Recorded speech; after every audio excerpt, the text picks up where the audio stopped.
opposite number in the House of Lords, and indeed the appropriate authorities there, to defer the report stage of the bill, which is scheduled for the 15th and 17th, which is going to have momentous consequences if it results in changes to this bill, which were passed by this House by a substantial majority and would then be dealt with by the unelected House of Lords. The House. Well, can I thank my right honourable friend for his questions, and I do understand the concerns he raises. The Secretary of State wants to take a pragmatic approach, but I know as well he will have concerns about sovereignty and other such issues. I will certainly speak to business managers and the Secretary of State to ensure that there can be proper scrutiny of these matters, and I would reassure my right honourable friend that although there is a difference of how we should approach these matters, I do know that the Secretary of State is that shares his aims that we do this well and we do not miss the opportunities that there are, having left the EU, to modernise our statute book and make sensible reforms. But I will undertake to do as he has asked. I add my congratulations to the leader for her role at the coronation. Commendable upper body strength on show there, and with the added strain of having to remain silent virtually all afternoon. So well done her. Now maybe though it was a speak softly and carry a big sword moment, as it appears carrying a lethal weapon and wearing an imperial style outfit now makes her favourite to be the next Tory leader. Was it the sword of Damocles she was clutching? I'm minded of that old Monty Python skit though, something about strange women distributing swords being no basis for a system of government. But did the leader's somewhat authoritarian look on Saturday reflect the new and unnerving Braverman law, which apparently allows for arresting people even for thinking about protesting? So can we have a debate on the thought police and on whether guidance for that a hastily delivered act might be tightened up after those recent unfortunate arrests? Now, speaking of horrible bills, I see Labour, despite the urging of the Archbishop of Canterbury, continues to cleave to this government's nasty hostile environment policies. Is it any wonder, Mr Deputy Speaker, that Labour seemingly can't, even after 13 years of the most incompetent, chaotic series of Tory governments there perhaps has ever been, still can't apparently win an outright majority? Yet Labour claims they won't entertain the idea of cooperation agreements with the SNP, despite the fact we will speak to anyone progressive to lock the Tories out of number 10. The thing is, Mr Deputy Speaker, if we had a fair electoral system, parties would often have to work in partnership with each other, as they do in many other grown-up democracies across the world. So can we have a debate on proportional representation and fair voting, so we can ask why it is the Tories and Labour parties support the antiquated first-past-the-post system that prolongs the establishment duopoly we see year after dreary year in this place? Oops, I believe I've answered my own question there, Mr Deputy Speaker. Probably just as well, because although we all enjoyed, really, the Leader of the House's starring role at the weekend, I would once again gently remind her her day job is to answer for the conduct of her own government, not simply give her view on the governments of other countries for use on social media. If she could stick to the day job in this, I'd be very grateful. That's horrendous. Thank you, Mr Deputy Speaker. Well, can I first of all thank the Honourable Lady for her compliments, and to say it is good to see her back in her place.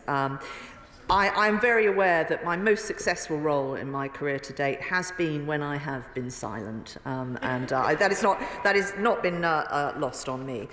She raises the issue of protests, and I would just say to all members of this House, we make the laws in this place, and we have brought in new measures because we felt that the public need protection from particularly disruptive and dangerous protests, as we've seen in recent events and developments.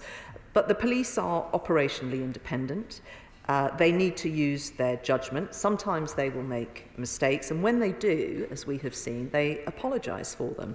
And I think all of that is incredibly reassuring, and I'd like to place on record my thanks to the police for the very difficult jobs that they have done in recent weeks. And particularly those that have been standing for a considerably longer period than 51 minutes.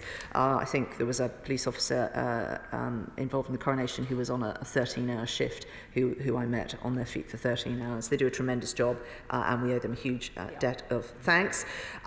It is no surprise that she should take objection to the result of another referendum that we had on voting systems. No surprise at all. But I am delighted that the SNP, and genuinely delighted that they have found some auditors.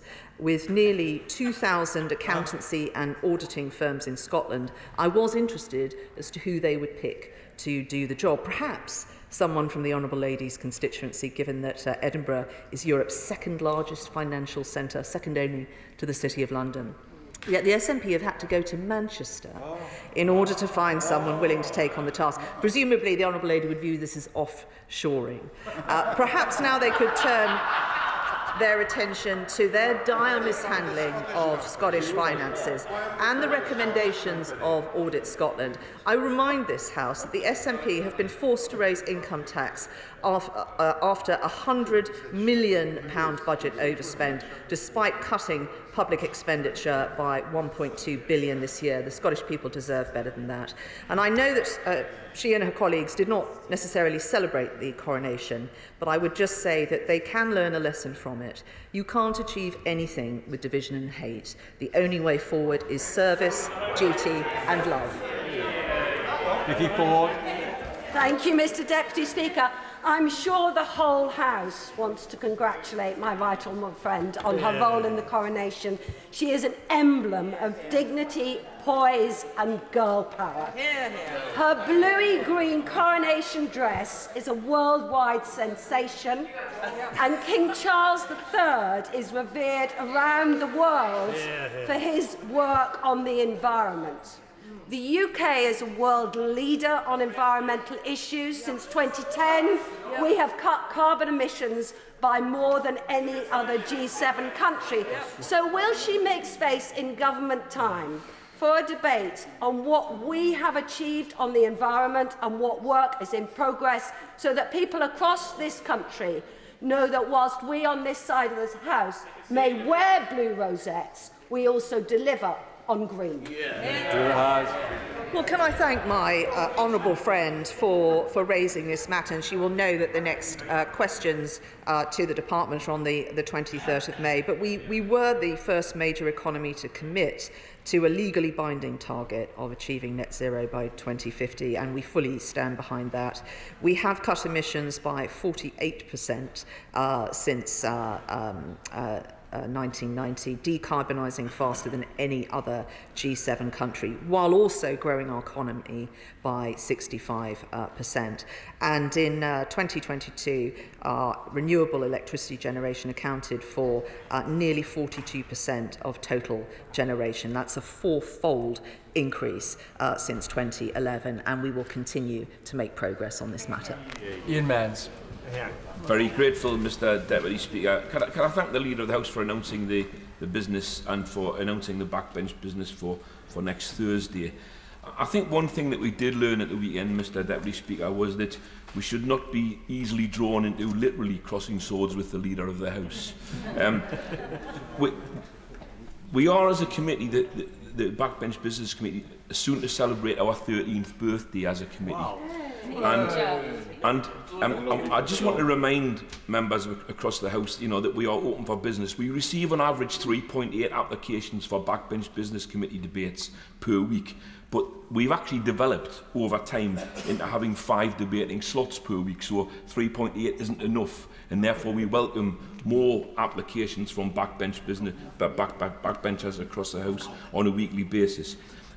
I'm very grateful that this week we had a bundle of 8 applications, so we exceeded the average on this particular week. And upcoming backbench debates are the cost of living for those with disabilities, which will be next Tuesday in Westminster Hall, reducing plastic pollution in our oceans, also in Westminster Hall next Thursday, and on Tuesday the 23rd of May, shortcomings of the planning in respect to short-term holiday lets. So we get a wide variety of applications, but we always welcome more. Leader of the House.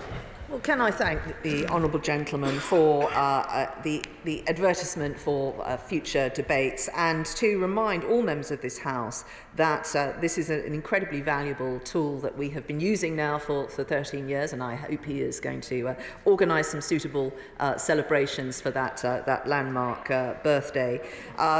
There are many ways we can make change and improve things for our constituents, but actually you can get a lot done in business questions, but you can get a lot done in these debates as well when you show the will of the House and there is cross-party concern and support for particular campaigns and issues. And I would encourage all members to make use of this very welcome innovation. Blackman. Thank you, Mr. Deputy Speaker. And I add my congratulations to my right honourable friend for her performance at the coronation. Not only is the Renters Reform Bill seem to be never-ending coming to this House, and it's important we get the bill right, but actually we're running out of time in this session, particularly given the queue of legislation in the House of Lords. The other piece of legislation, which is eagerly awaited, is the Leasehold Reform Bill, which has been pressed for in this House for a very long time. So could the Leader give us an update on when that bill will come before us? I thank my honourable friend for his kind remarks, and certainly, although I will be announcing business in the usual way, he will not have long to wait for the Renters Reform Bill. This is an important issue, as are many of the issues that are covered by the leasehold reform work that my right honourable friend, the Secretary of State for Levelling Up, has been undertaking. Ben Wallace.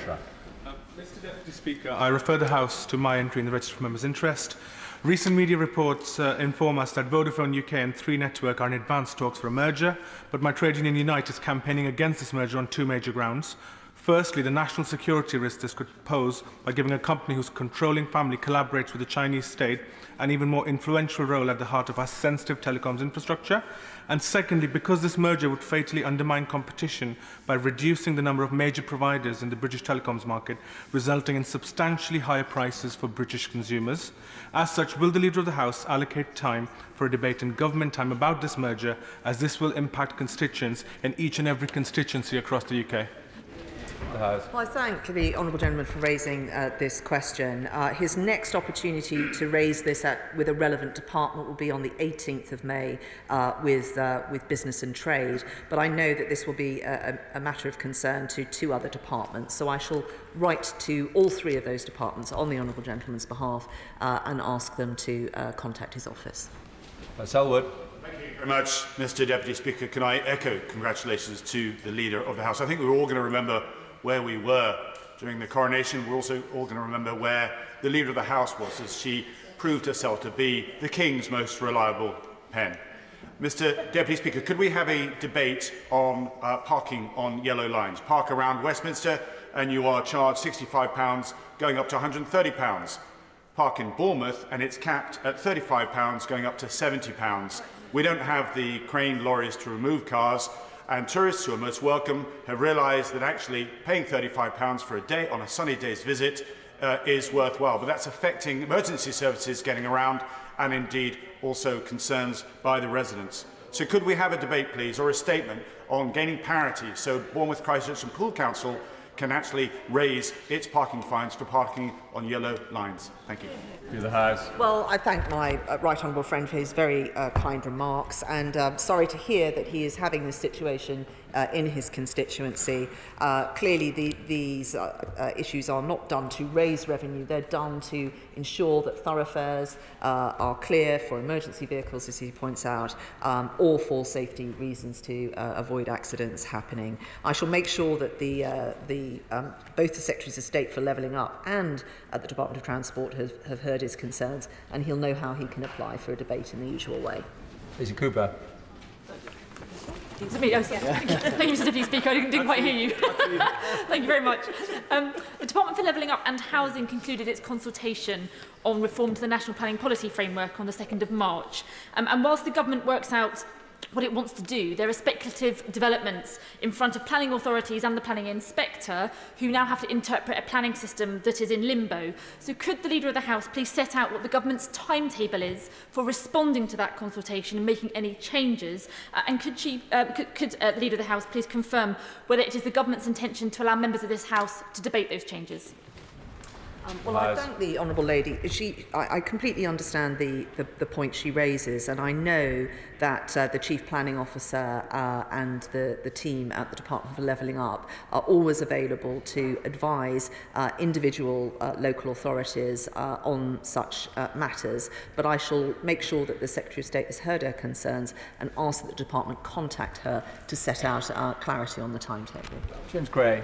Mr Deputy Speaker, can I add my warm thanks and congratulations to the Right Honourable Lady, the Lord President of the Council, not only for the starring performance in Westminster Abbey last Saturday, but more particularly for the very modest way, if I may say so, in which she sought to deflect the thanks and praise away from herself and towards the thousands of other people who made the day possible, which really is a very noble thing to do.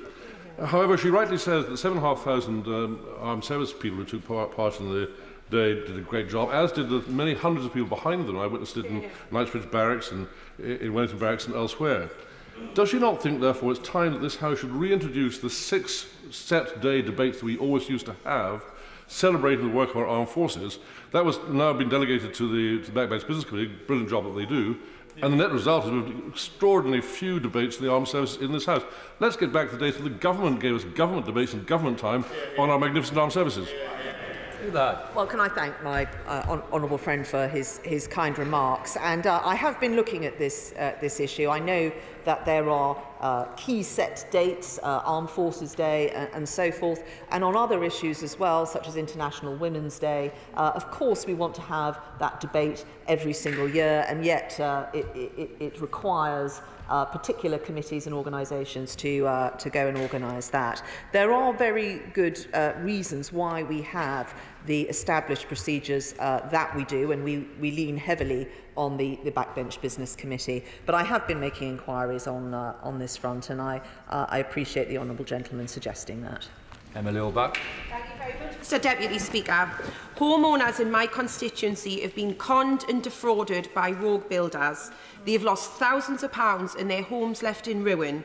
The police say it's a civil matter. Trading standards are powerless. Their only option is more costs in court.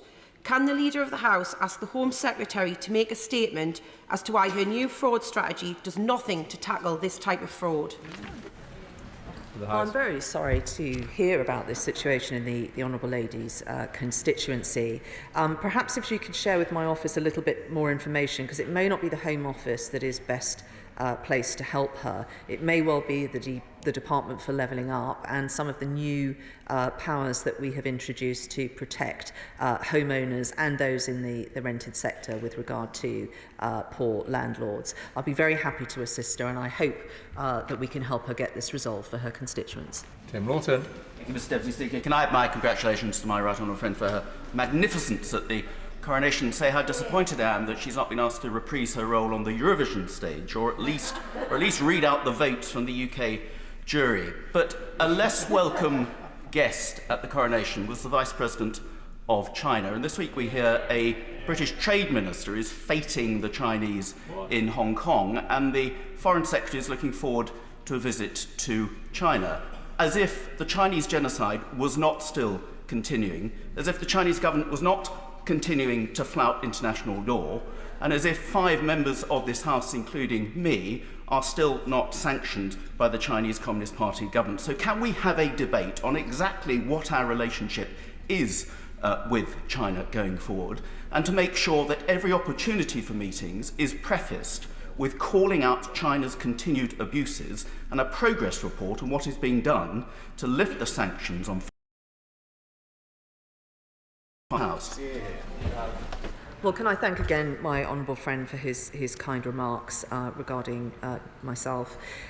He will know that the Foreign Secretary has recently set out his approach on China, and my honourable friend will know how to apply for a debate on such a matter. I know it is a immense concern to members on all sides of this House that whilst we know we need to have that relationship, why it is incredibly important given the size of the economy and supply chains and so forth. It is also important that we raise these ongoing breaches and abuses of human rights and the matter that he raises that concerns himself directly. Foreign Office questions are a little way off, so I shall make sure that the Foreign Secretary has heard what he has said today. Vera Hobhouse. Thank you, Mr. Deputy Speaker. May I put on record my admiration for the role she played during the King's coronation. She was magnificent and represented us beautifully. Mr. Deputy Speaker, many of my constituents have written to me with concerns about unsuitable living conditions in properties owned by Sanctuary and run by Sanctuary. My casework team has written many times. I've written 6 weeks ago to the Chief Executive. No response. I know that many other MPs and councils have raised concerns about the unresponsiveness of that organisation. Can we have a debate about the responsiveness of social housing providers who are, after all, providing a very important public service? Well, I thank the Honourable Lady again for her remarks. I think the moral of the story here today is that when the chief execs of such social housing providers have letters from members of Parliament, they should do well to reply to them in good time, because otherwise members of Parliament will come to the floor of this House, name the social housing provider, and the leader of the Commons will be forced to write to the Secretary of State to make sure they have heard the honourable member's concerns. I wish her well, and we stand ready to assist her in getting this resolved for her constituents. Anna Firth. Thank you, Mr. Deputy Speaker. May I start by passing on the many messages of congratulations and thanks from Southend residents to my right honourable friend on her absolutely outstanding contribution to the coronation. But whilst I'm talking about outstanding contributions, this afternoon the Mayor of Southend City, Councillor Kevin Robinson, steps down after an absolutely exemplary year in which he welcomed the King and city status, bade farewell to our Queen, raised £26,000 for charity, whilst all the time working full-time as a dementia nurse. So will the Leader of the House join me in thanking Mayor Robinson for his outstanding service, but also thank the 500 Essex police officers who worked behind the scenes at Stansted Airport to make sure the very many foreign dignitaries from all over the world got into and out of our country safely. So perhaps we could have a debate on the important contribution that mayors and other civic leaders make to our communities. Well, can I thank the Honourable Lady and the residents of Southend for their very kind remarks towards me, and of course join, as I'm sure all members of this House would, in saying thank you, well done, and good luck for the next chapter to Mayor Robinson, and thank him for all the work he has done. And I also thank the Honourable Lady for allowing us again to give us another example of the many hundreds of people who contributed towards making the weekend such a success, and enabling, in particular, I think 95 heads of state to come and visit and celebrate in this very special moment. We send them all our thanks. Marsha Dikatova. Thank you, Mr. Deputy Speaker. It is shocking that the government has yet again made an outrageous U-turn, deciding to scrap plans to abolish the feudal leasehold system.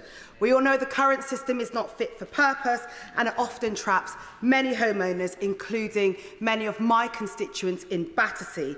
Now, the Secretary of State agreed with me and said he would be bringing forward some reforms. So can the Leader of the House let us know what the timeline is when we will see a bill on leaseholder reform? The Honourable Lady for her question. The next questions to the Secretary of State are the 5th of June. Several members have raised these particular matters. As I say, the House will not have long to wait for the Renters Reform Bill to come in, but I shall ask the Secretary of State to contact the Honourable Lady's office and the others who have raised this matter, with particularly to leasehold reform, and update them. Smith.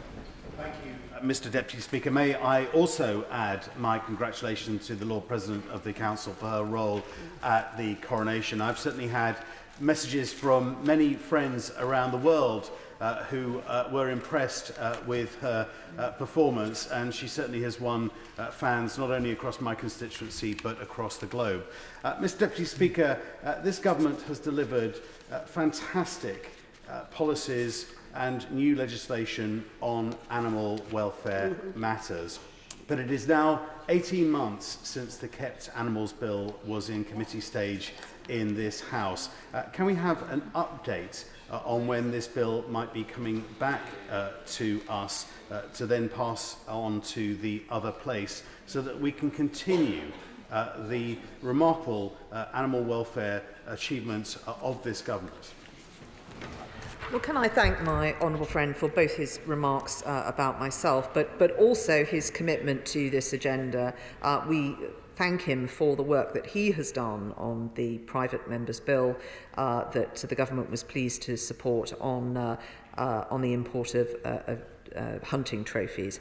That, together with the many other measures we have taken, such as the banning of conventional battery cages for laying hens, CCTV in slaughterhouses, microchipping being mandatory for dogs, Finn's Law, Lucy's Law, and many other laws that will improve animal welfare, that we are also committed to this agenda. And I can reassure the House that the manifesto commitments we made and the measures in the Kept Animals Bill, we are still very much hoping to bring forward.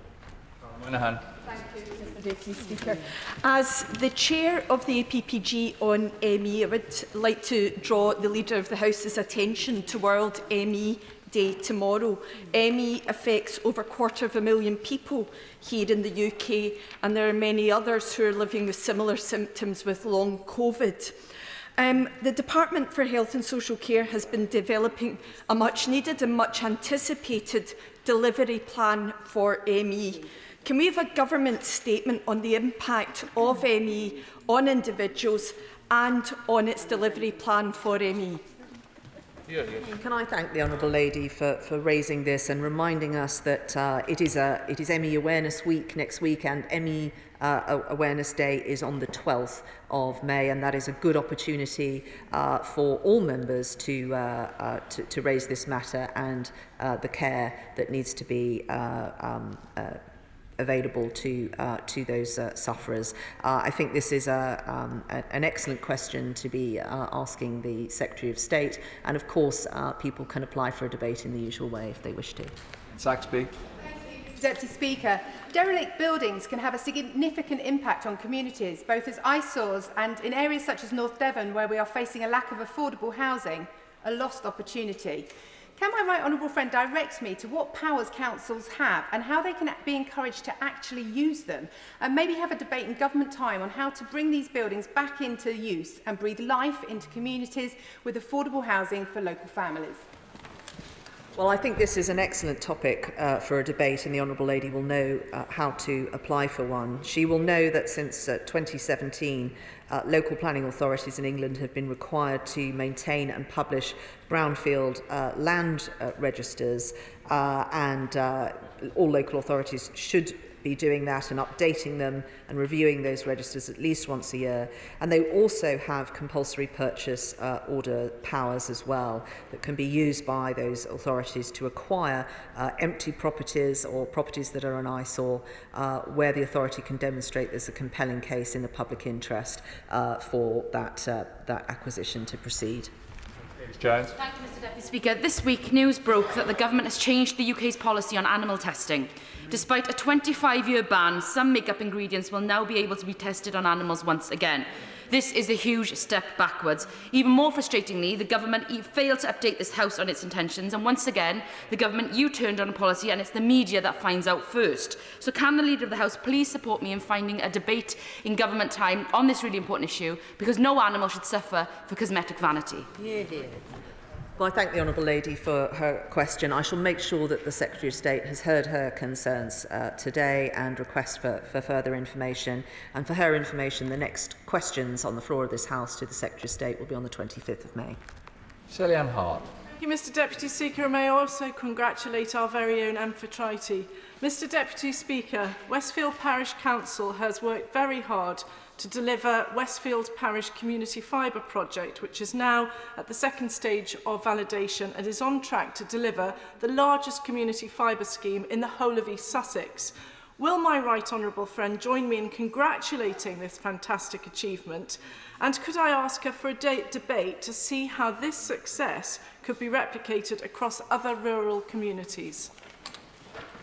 Well, well done, Westfield Parish Council, is what I say. This is an incredibly important progress. It's why we are absolutely determined to level up digital connectivity across the UK and end the digital divide between rural, suburban and urban areas. And we're investing £5 billion in this very important mission. I think it is an excellent topic for a debate, and the Honourable Lady will know how to apply for one.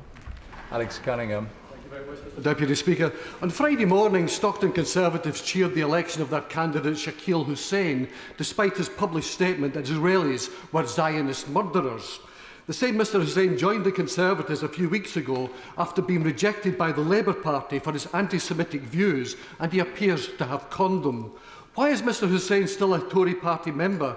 And what is the government advice to Tory leader Tony Reardon, who, when offered sight of the evidence well before the election, declined to look because he didn't have his spectacles with him?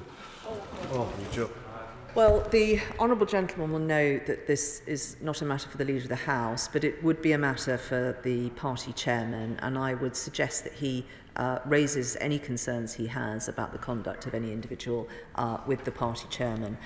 He will know that we have a proper process to look at all of these matters. I don't think he has done that. He may wish to do that, and that is the best advice I can offer him as Leader of the Commons. Dr Luke Evans. Tritax Symmetry have formally applied for the Hinckley rail freight interchange, and now there's a formal and legal chance for everyone to register their interest and have their say. So I'm urging all my constituents and residents, particularly those in Burbage, Barwell and Earl Shilton and Hinckley, to do exactly that. Now, I've been working with my colleague, the member for South Leicestershire, and neither him nor I have the power to stop this, and I know this is a quasi-judicial, so I can't ask the Leader of the House to comment specifically on this case. But could we have a debate on creating a national strategy for rail freight interchanges to make sure they are joined up in somewhere like the Midlands where it can be so problematic? Well, can I thank my honourable friend for raising this important matter. The National Network's National Policy Statement provides developers with a clear statement of government policy on the development of strategic rail freight interchanges. And that statement is the responsibility of the Secretary of State for Transport. I'd be happy to make sure the Department is aware of my honourable friend's focus on this matter, and we stand ready to assist him. But I thank him also for making sure that all those who are interested parties and wish to have their say on this are aware of that pre-examination process that is being advertised at the moment. Jim Shannon. Mr Deputy Speaker, can I also declare an interest as Chair of the APPT of Freedom of Religious Belief? Each week I use this opportunity to highlight somewhere in the world where religious persecution has taken place.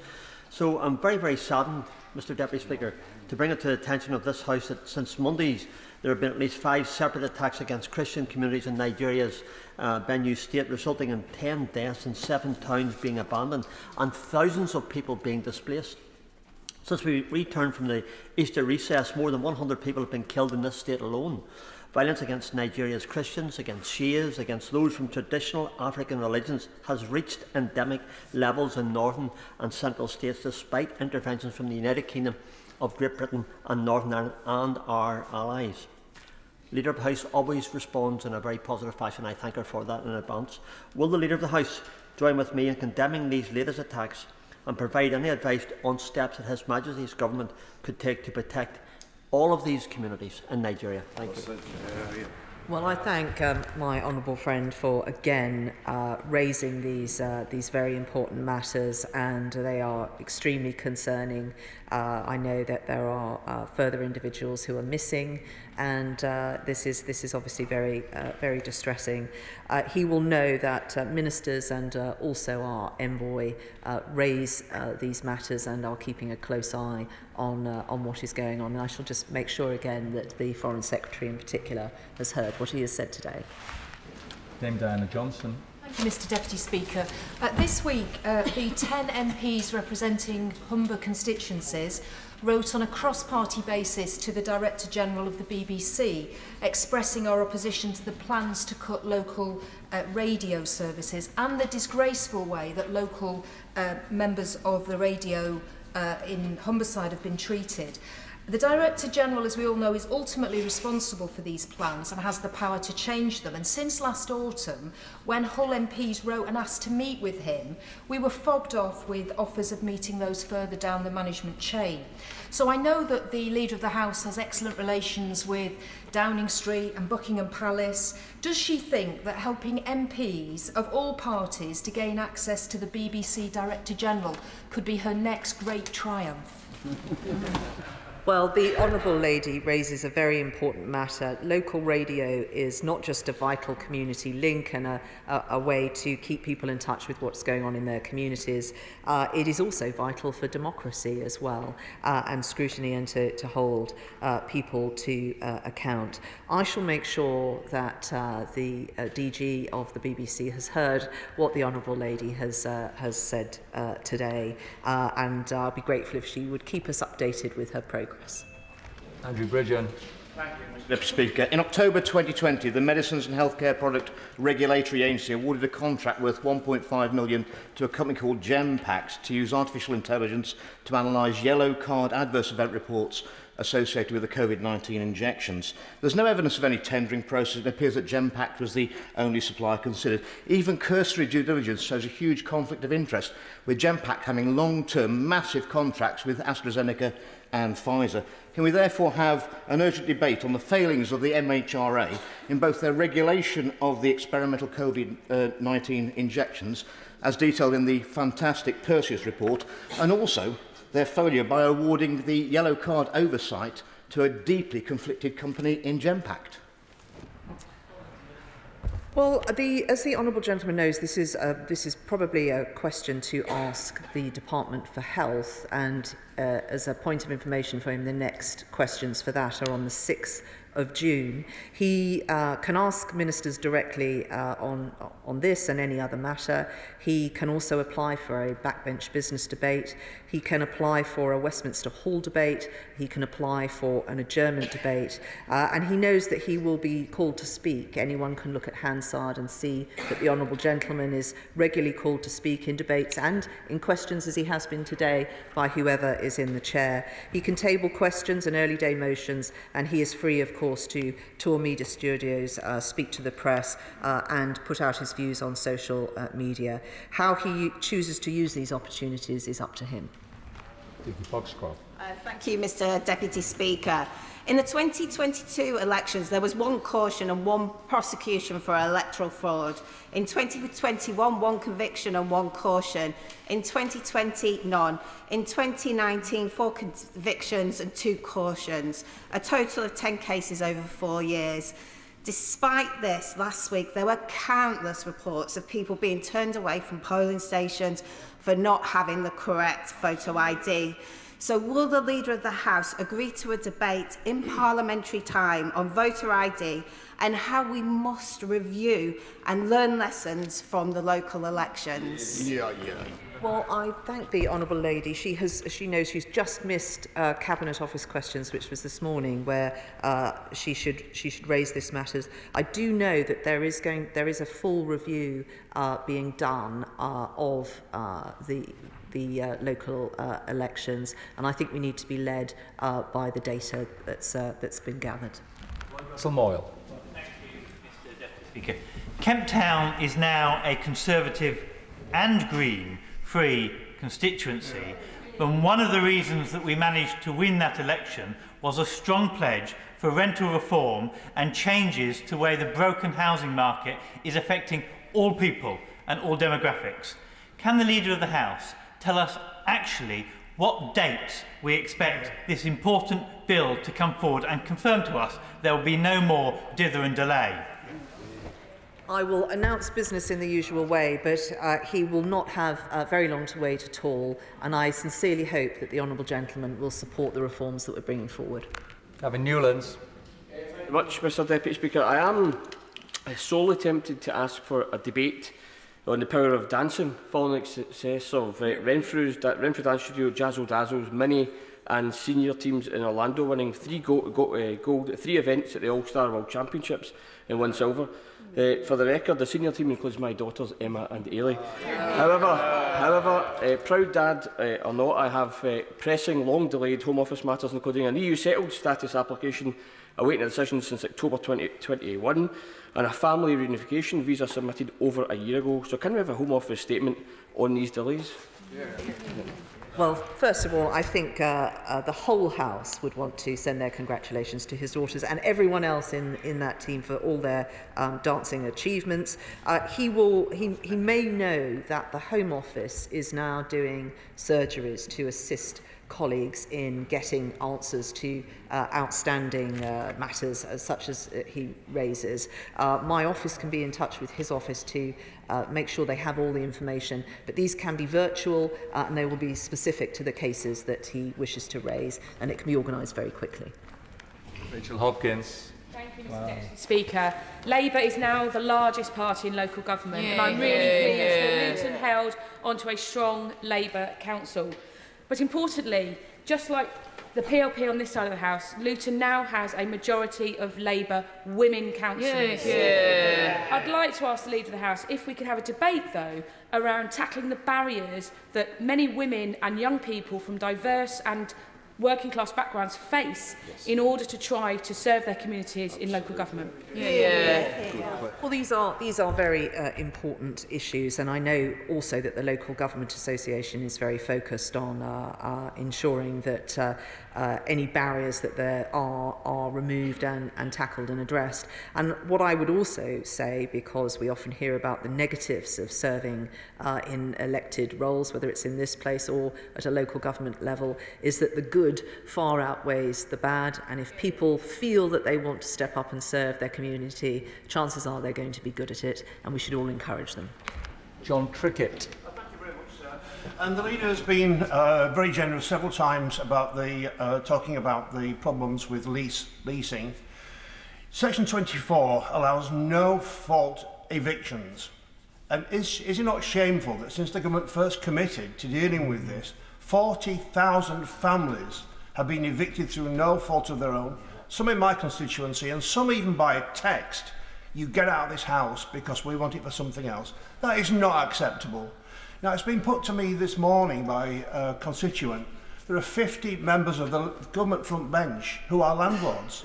The best way to reassure people in the country that they are not having an effect on this is for the Leader finally to say when this legislation is coming and whether this loophole finally will be sealed off completely. The honourable gentleman for his question. The bill will legislate to abolish no-fault evictions, and he will not have very long to wait at all before that bill is in front of him. Wendy Chamberlain. Mr Deputy Speaker. Yesterday it was reported that the Metropolitan Police has apologised following the discovery of documents relating to the Daniel Morgan murder being discovered in a locked cabinet. Now, the independent inquiry released its report almost 2 years ago, and the IOPC found the former Commissioner of the Metropolitan Police and others had deliberately delayed the disclosure of documentations in relation to that inquiry. Given that we've had previous statements on this issue, can we have a ministerial statement on what is a completely unacceptable situation? Well, I thank the honourable lady for raising this important matter. She will not have long to wait for Home Office questions until on the 22nd of May, but I shall make sure that the Home Secretary has heard her concerns today. Cadbury. She's not here. Justin Matt. Thank you, Mr Deputy Speaker. We've had a couple of questions already from both sides of the House on government proposals on leasehold reform, but we haven't actually had an answer yet. There were newspaper reports overnight that the government were going to U-turn on some of the plans, particularly to abolish leasehold altogether, which is a firm government commitment, and if there is a U-turn on that, that would represent a massive betrayal for the millions of leaseholders up and down the country. So we've already had one Secretary of State dragged here today to explain U-turns in government policy. Can we please have the Secretary of State for Levelling Up here at the next opportunity to explain what their position is on leasehold reform? Make sure that the Secretary of State has heard what the Honourable Gentleman has said today, and with regard to any rumours as well about renters' reform bill, as I say, that legislation will be brought forward very, very shortly. Margaret Ferrier. Mr Deputy Speaker, and can I start with congratulating the Right Honourable Lady in carrying out her role in the coronation at the weekend so elegantly. Social enterprise Hey Girls has launched the Pads for Dads campaign to educate fathers about periods and to give them the tools and confidence required to support their children with this. Maybe have a debate in government time on the importance of ending the stigma around periods and why menstrual education should be normalised across all demographics in the UK.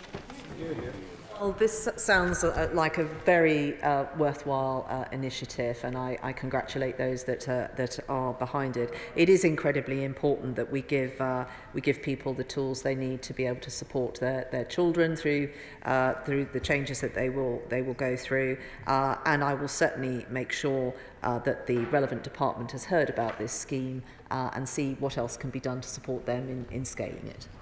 Donald. Thank you, Mr Deputy Speaker. I've raised this issue before with the leader, but yesterday at PMQs, when confronted with the dubious dealings at Teesworks by my honourable friend, the member for Sunderland Central, the Prime Minister said contracts at the site would be a commercial matter for the companies involved. Could the leader convey to the PM that the people of Teesside are extremely angry, and even if he doesn't, they think how the benefit of £350 million of public money has ended up so massively benefiting a few preferred developers is very much a matter for them. And given that the Chief Secretary to the Treasury has agreed to meet with my honourable friend, the member for Denton and Reddish, to discuss the issue, I've written to him to ask him to extend that invitation to me. Could I prevail upon her to ask the Chief Secretary to do so and to include my honourable friend, the member for Stockton North? Well, I will certainly make sure that the Chief Secretary of the Treasury has heard what the Honourable Gentleman has said today. He will know that the spending and delivery for that particular site and Tees Valley Combined Authority has judged that is on track and that the transfer presented value for money, and these matters are independently audited, and those that are doing that have not raised any concerns around the judgment that South Tees Development Corporation has made, or the management of the organisation. These are important matters, and they're a concern to the Honourable Gentleman, and I shall act on his request. But I also think it's very important that those facts are out there. What I'm sure the Honourable Gentleman wouldn't want is to stifle investment into the area. I know that's not his intention, and we just must be careful of that. Lillian Greenwood. Margaret Greenwood. Thank you, Mr Deputy Speaker. People in Wirral West are extremely anxious about a series of planning appeals by Leverhulme Estates relating to building on the Greenbelt, which will be heard at a public inquiry starting next week. The outcomes will particularly impact on people in Barnstone, Irby and Pensby, and have implications too for those in Greasby. Now, Leverhulme Estates plans are not wanted by local people, and they are contrary to what Wirral Council has set out in the local plan, namely that the borough's housing needs can be met on brownfield sites and land in urban areas. So can we have a debate in government time on how a resolution can be found in cases like this, where there are clear conflicts between what, on the one hand, local people and the local council want, and on the other, what development wants? And can that debate also cover considerations of ways in which we can give the Greenbelt the stronger protections it clearly needs? Well, can I thank and congratulate the Honourable Lady for raising this matter and advertising it to her constituents and other interested parties who will want to participate in that process. The subject matter she raises is often raised in this House by many members, and I'm sure that if she were to apply for a debate, it would be well supported. Robert Keeley. Thank you, Mr Deputy Speaker. I would like to congratulate the Leader of the House too on the assured way in which she carried out her role as Lord President of the Council during the coronation service. I hope she was as struck as I was by the excellence of the music we heard, and I want to congratulate the musicians, the choirs, the conductors and the composers involved. However, classical music is under threat from proposed job cuts in the BBC orchestras, the funding cuts already made by the Arts Council to opera companies and orchestras, and the dramatic falls in the provision of music education in state schools. So can we have a debate in government time on what is needed to protect the future of classical music in this country? We need to ensure the music at future important events is just as excellent. Well, can I thank the Honourable Lady for affording us all the opportunity to say thank you to those many people who were involved in such amazing music for the celebration, but in other events surrounding it as well. And of course, music that would also be taking place and being enjoyed in every church in the land on the following day. Our choral traditions in particular are really unique in this country, and it is enshrined in the background and the pipeline of people that come forward to organisations like the BBC Singers. I'm sure this is a topic of concern to many, and if she were to apply for a debate, it would be well attended. Mr Deputy Speaker. Next week is Christian Aid Week, and this year the focus of the week is on women farmers in Malawi and the challenges they're facing because of climate change and the consequent impact on the cost of living. Now, since 1957, Christian Aid has worked with thousands of churches and thousands of individuals, including in East Renfrewshire, my constituency, which was in the top 10% of areas supporting Christian Aid Week last year. I wonder if we can have a debate in government time on the value of the work which Christian Aid and all their volunteers do in countries across the world where there is such need, and on how government can support that need by acting to make sure that the most vulnerable in the world are properly supported. Well, can I thank the Honourable Lady for reminding us all of Christian Aid Week, and to highlight the many good works that they do with those donations. She will know that initiatives that have been in existence at the FCDO are very keen to allow tax breaks for donations, but also initiatives such as Aid Match and others are really maximising and incentivising people to donate at these occasions. And I thank her for reminding the House of this important week coming up. Coyle. The Southwark-based firm MPE applied for specialist engineering visas in March, but have had no reply from the Home Office, despite these jobs being on the government's skilled worker shortage list, and despite costs of £15,000 to MPE.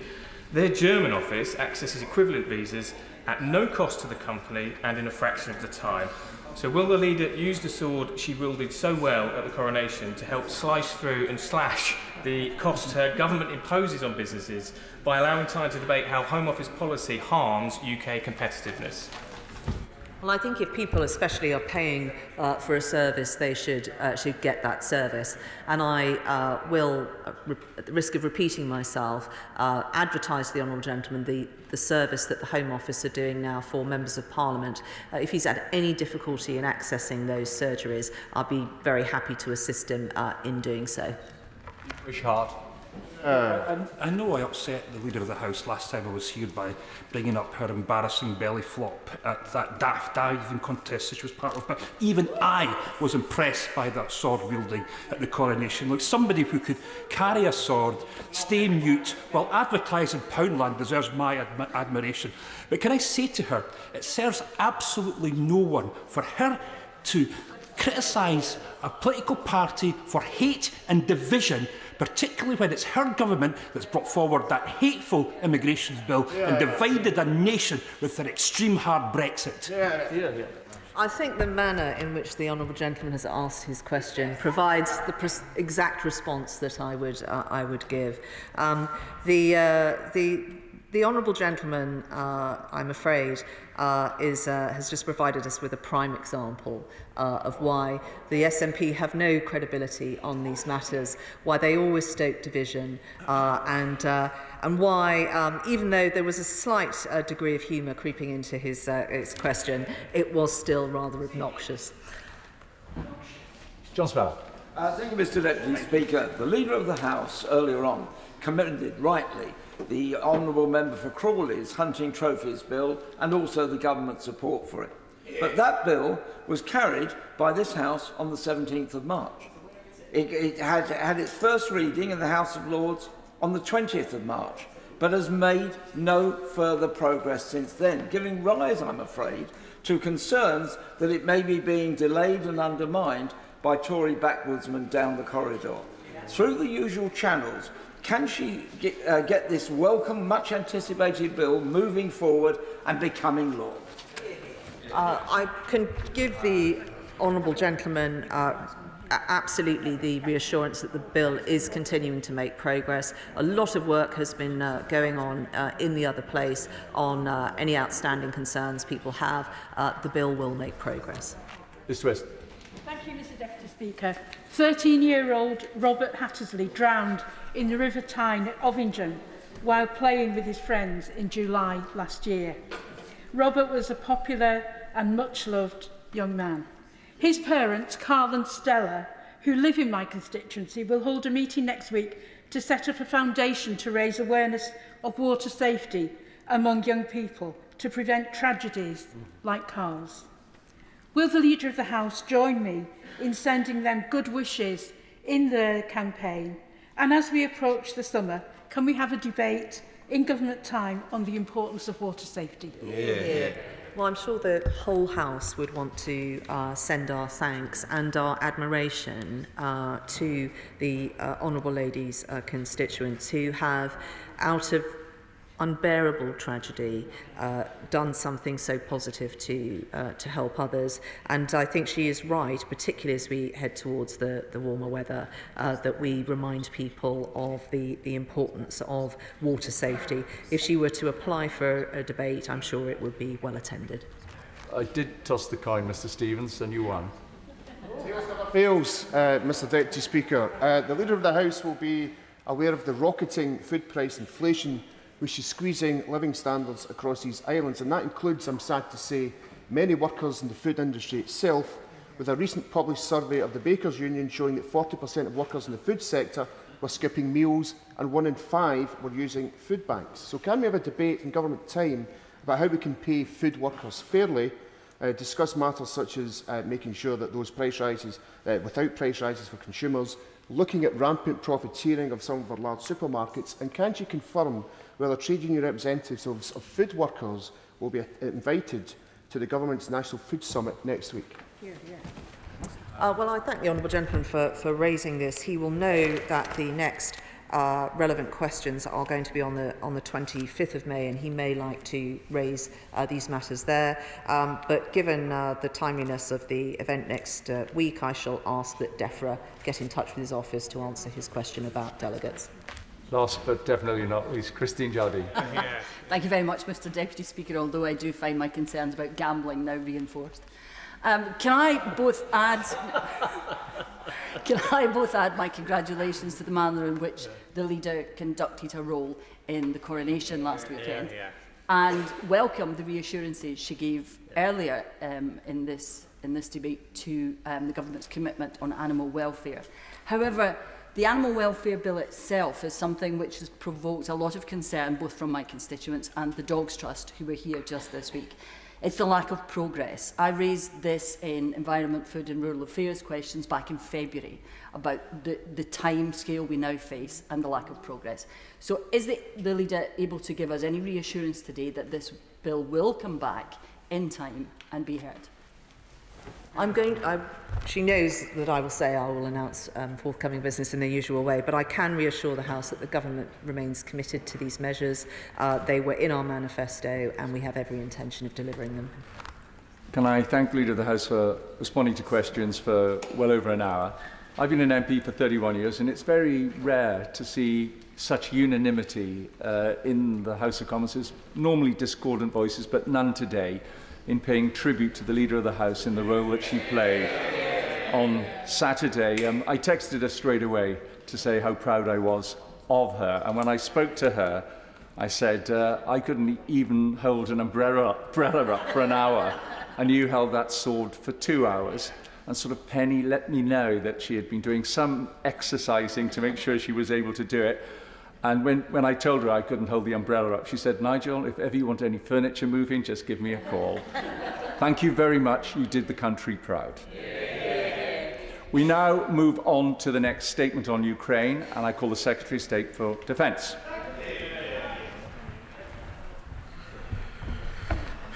Mr Deputy Speaker, today I want to update the House on Russia's attacks on civilians and critical national infrastructure in Ukraine. We are now on day 442 of the conflict. During the period, Moscow has, according to the United Nations, provoked the largest displacement of people in Europe since World War II, including almost 8 million refugees and almost 6 million internally forced from their homes. We must not lose sight of these staggering statistics, but worse still, Russia's battlefield setbacks have led it to cynically targeting energy infrastructure, putting millions of people at risk of sickness and death in cold, unsanitary conditions. Take, for example, the besieged city of Bakhmut, where there are no fewer than 7,000 residents, 1/10 of the original population, who for the last 9 months have been hiding in basements without clean water, electricity or gas, and minimal connection to the outside world. From the scale of Russia's attacks, it is clear that they have not limited themselves to military targets. Their purpose is simply to terrorise the local population into submission. That conclusion is the only one that can be drawn when you look at Russia's ever-expanding charge sheet of international humanitarian law violations. As of the 2nd of April, there have been 788 attacks on healthcare facilities, hospitals, clinics, medical centres. There have been instances of damages to educational facilities, schools, daycare centres, and even nurseries. Meanwhile, Russia has plundered crops and agricultural equipment on an industrial scale, destroying grain storage and handling facilities. According to estimates from the Kyiv School of Economics, Russia stole or destroyed 4.04 million tonnes of grain and oilseeds, valued at $1.9 billion, in Ukrainian territories during the 2022 season alone. And the Kremlin's continued intransigence is contributing to the current backlog of grain exports. Besides this, Russia has bombed industrial facilities, including the Azot chemical plant, risking toxic industrial chemical release and environmental impact. It has attacked Ukraine's largest refinery at Kremchuk on at least 3 occasions. It has bombed airfields, ports, roads and railway networks, preventing refugees from fleeing the danger. It has taken out communication networks affecting banks, internet and cell phones, with residents in some areas now forced to barter for food. And Kremlin strikes on substations, power plants and power lines have impacted water treatment facilities, leaving cities like Mariupol without water and reliant on delivery bottled supplies. At the same time, Russia has forcibly occupied and undermined the safe operation of the Zaporizhzhia nuclear power plant, the largest in Europe. As Rafael Grossi, Director General of the International Atomic Energy Agency, has said, every single one of the IAEA's crucial 7 indispensable pillars for ensuring nuclear safety and security in an armed conflict has been compromised. He recently warned the situation around the plant was potentially dangerous. And sadly, so far, at least 23,000 Ukrainian civilians have been killed or wounded, although the actual figure is likely to be substantially higher. Thousands of citizens have been sent to sinister filtration camps before being forcibly relocated to Russia. Some 6,000 children, ranging in ages from 4 months to 17 years, are now in, quote, re-education camps across Russia. The UN, as well as US investigators, have found that Russia has committed war crimes with reported evidence of executions, torture and sexual violence in civilian areas. In early April, President Zelensky said more than 70,000 Russian war crimes had been recorded since Putin's invasion. The names of Bucha and Izium have been synonymous with mass murder. The world will not forget the bombing of the drama theatre in Mariupol, where 1,200 civilians sought shelter under a giant sign reading "Children." No matter how much Russia tries to hide and bulldoze over the scene, we will not forget. Even in the territories Russia has illegally annexed, citizens find themselves subjected to excesses, the worst excesses of totalitarianism. A Russian passport is increasingly essential to access vital services, a nightmare for those with newborn babies. Civilian infrastructure, such as healthcare facilities, are being seized and repurposed to treat wounded servicemen. Kill lists of civic leaders have been drawn up, citizens executed in cold blood, and concerted attempts made to erase Ukrainian culture, history, and identity. Mr. Speaker, we should be clear, Mr. Deputy Speaker, the targeting of civilians and infrastructure essential to the civilian population of Ukraine has not happened by accident in the fog of war. Much of it was planned Russian policy. Russia has fallen. We've seen that handiwork in Syria. In March, President Putin himself was indicted by the International Criminal Court for war crimes. But we should also be clear, as numerous credible reports indicate, Russia's morally bankrupt approach might have been made in the Kremlin, but is often carried out willingly, not just by rogue units, but by the ordinary rank and file across Russian armed forces. An even clearer picture of Russia's barbaric approach emerges when we look at some of the weapons they are using against innocent civilians. I'm not referring here to the extensive strikes against Ukraine's electric power network from cruise and surface-to-surface missiles, or even the use of short-range ballistic missiles like the Iskander, which infamously hit the train station in Kramatorsk, killing 60 and wounding more than 110, or even the use of 2 500-kilogram bombs dropped by Russian fighter aircraft on that theatre in Mariupol. The fact is, Russia has used cluster munitions with wholesale regard for human life and civilians. They have been dropped near a hospital in Valuda, a 9M79 series Tokcha ballistic missile delivering a 9 N123 cluster munition warhead killed 4 civilians and injured 10, including 6 healthcare workers. It has used Smerch cluster mission rockets in 3 neighbourhoods in Kharkiv, Ukraine's second-largest city, resulting in reports of 9 civilian deaths and 37 injuries, according to the United Nations. Russia also relies on mass fires. Indiscriminate artillery bombardment to built-up areas account for the vast majority of civilian casualties, injured or killed. And Moscow makes extensive use of conventional anti-personnel mines and improvised booby traps to indiscriminately harm civilians. Dead bodies, the homes and vehicles of Ukrainian civilians, and even children's toys have been rigged as lethal devices. Russia has laid mines remotely and mechanically, covering significant areas of farmland with scant evidence of either marking minefields or warning civilians about their presence. These minefields will leave a legacy long after the conflict ends. Russia has used hundreds of Iranian-made Shahid drones to attack targets in Ukraine. Loitering munitions sent on numerous suicide missions have repeatedly taken their toll on civilians. Last week, these weapons struck a university campus in Odessa, and once more, civilians were in the crosshairs in Kyiv. Mr. Speaker, from the start, I've been clear that our support for Ukraine is responsible, calibrated, coordinated, and agile, aligned and united with the international community. We are helping the Ukrainians defend their homeland. Most importantly, it is responsive to Russia's own actions. None of this would have been necessary had Russia not invaded. But now it is about pushing back their forces and deterring them from committing yet more crimes by holding the Russian military establishment to account for their actions. In December, Mr. Deputy Speaker, I wrote to Russian Defence Minister Shoigu and set out the UK government's objection to the deliberate targeting of civilian infrastructure, and that further attacks, contrary to international humanitarian law, for example, the principle of distinction codified in Articles 48, 51 and 52 of the Additional Protocol to the Geneva Conventions, would force me to consider donating more capable weapons to Ukraine so they may better defend themselves within their territory. Unfortunately, Russia has continued down this dark path. This year, Russia's leadership has continued to systematically target civilians and civilian infrastructure with bombs, missiles and drones. More medical facilities were targeted in January than the previous 6 months combined. It has bombed power facilities in Kyiv, Kharkiv, Ivano-Frankivsk, Lviv, Zaporizhzhia, Odessa and Odessa Oblast. Incidents of civilian casualties have increased, in especially areas close to the front lines such as Kherson and Bakhmut. In January, a block of flats in Dnieper was wiped out by a 5.5-ton Russian kitchen missile, probably causing 124 casualties, including 45 fatalities. In March, a 5-storey apartment block in Zaporizhia was attacked with an S-300 missile, almost completely destroying the building.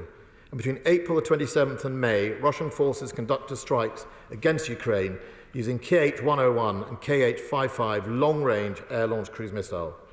Despite Kremlin claims that it is targeting Ukraine's military industrial facilities, one of the buildings struck was a 9-storey apartment building.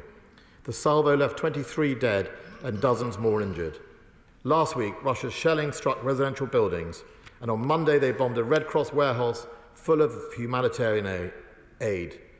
And drone footage from Bakhmut appears to show white phosphorus raining down on the city ablaze. The use of such incendiary weapons, which burn at 800 degrees Celsius, with concentrations of civilians, is a contravention of Protocol 3 of the Convention of Certain Conventional Weapons. Mr. Deputy Speaker, as I've said many times in the past, we simply will not stand by while Russia kills civilians. We have seen what Ukrainians can do when they have the right capabilities.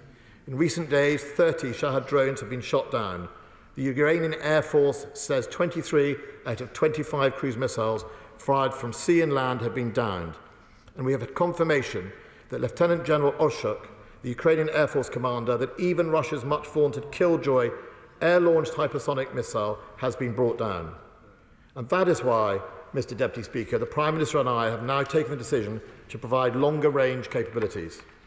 In December, I informed the House that I was developing options to respond to Russia's continued aggression in a calibrated and determined manner.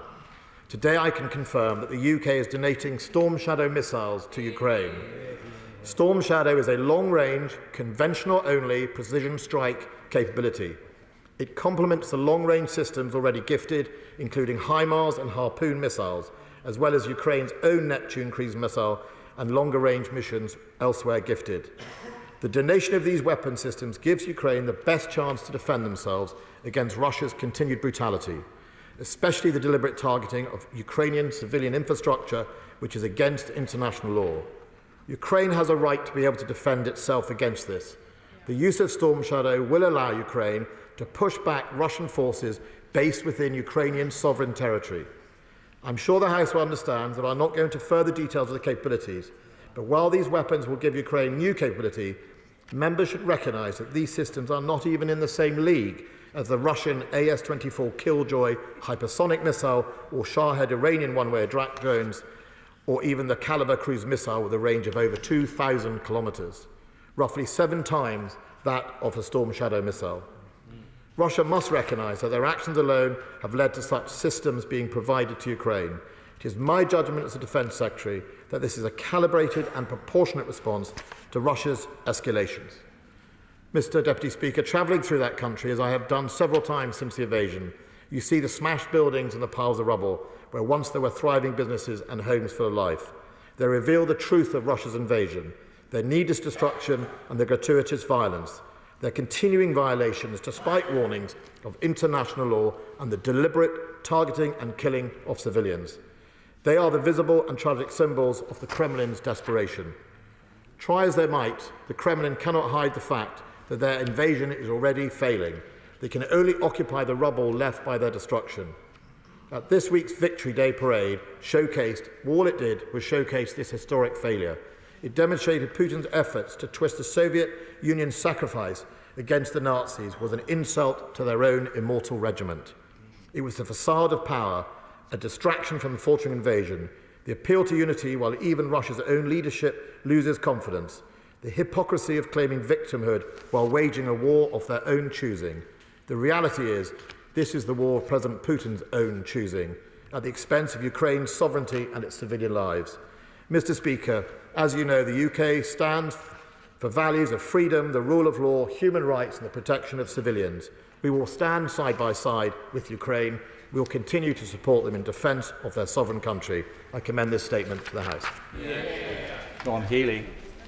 Mr. Deputy Speaker, we are united in our determination to help in the defence of Ukraine and of our shared values.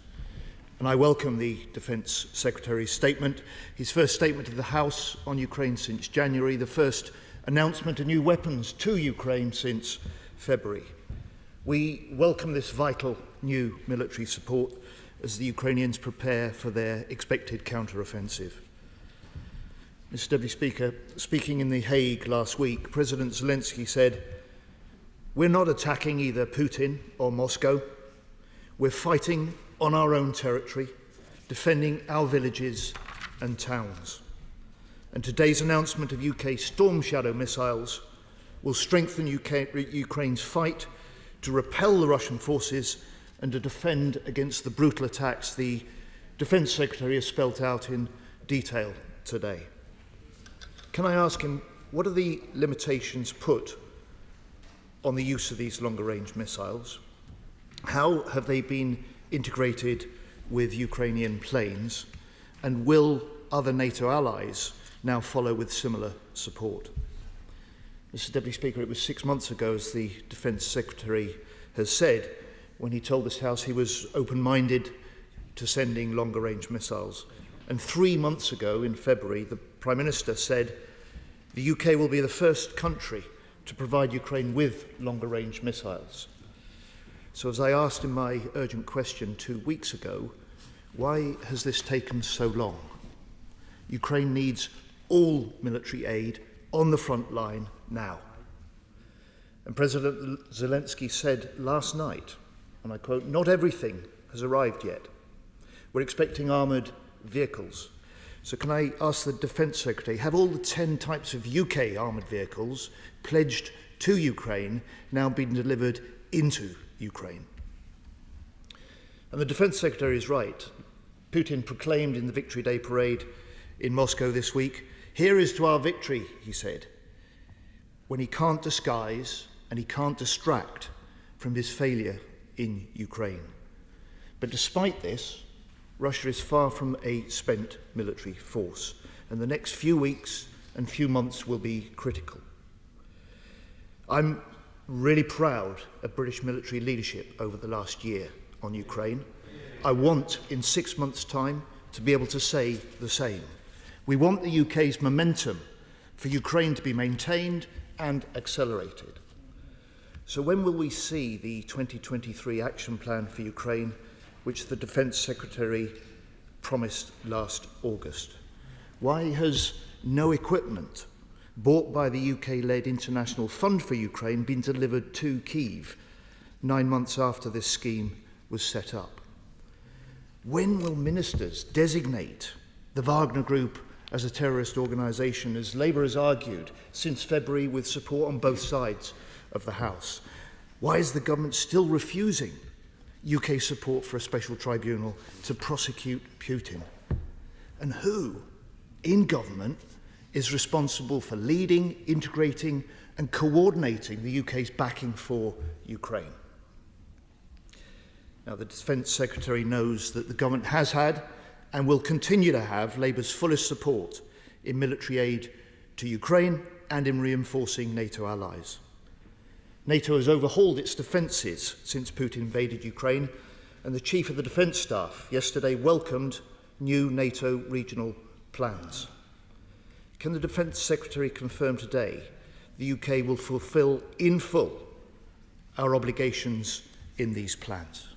And finally, Mr. Deputy Speaker, the British public are still strongly behind Ukraine.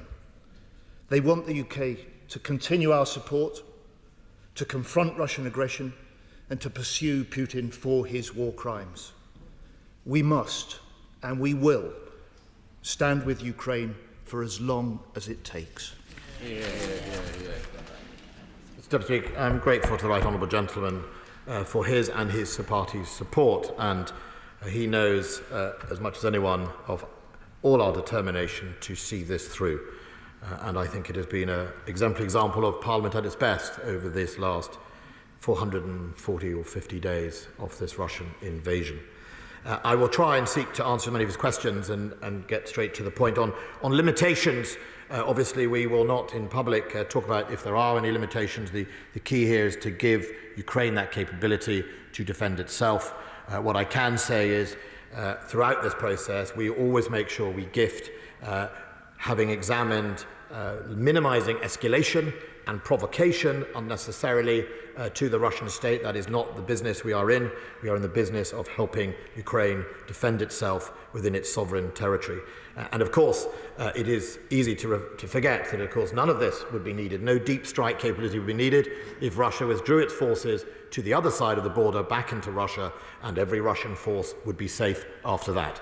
But of course, that is why we are seeking deep fires within Ukraine, for example, because Russia have invaded so far deeply into another country. On integration of the plane, of Storm Shadow is an air-fired missile. He is correct. It is, of course, not easy to take a British, French missile and incorporate it on a former Soviet or a Russian aircraft. That has been one of the reasons for the time is working out if it is technically feasible, and I would like to pay tribute to our scientists and our technicians who have done an amazing job, not just with this type of capability, and actually other scientists across Europe who have managed to produce integration of Western weapons into Russian equipment, or indeed some innovative capabilities at a speed that I often question why I can't have that speed when I domestically try and commission some of those capabilities. So there are lessons there, but that is one of the areas. I'm not sure there is many other powers with similar weapon systems for similar support. There is, however, a drive by many allies to deliver further deep capability. HIMARS is obviously 80 to 90 kilometres, but also there is another American system that was gifted a few months ago, forgive me, I can't remember its name, that has a longer range. And also in the International Fund, one of our requirements in the second round is deep fires, deep strike, the ability to do that as well. It took long, Mr. Deputy, partly because of the technical feasibility. Taking effectively a sort of fifth or fourth generation weapon system and putting it sometimes on second or third generation aircraft is not easy, and we will see. They are not, I'm not going to comment on when we expect these to be used, but nevertheless they have yet to be tested, and we will soon find out, or maybe in the next few weeks or months we'll find out to the extent that has worked, but that takes time.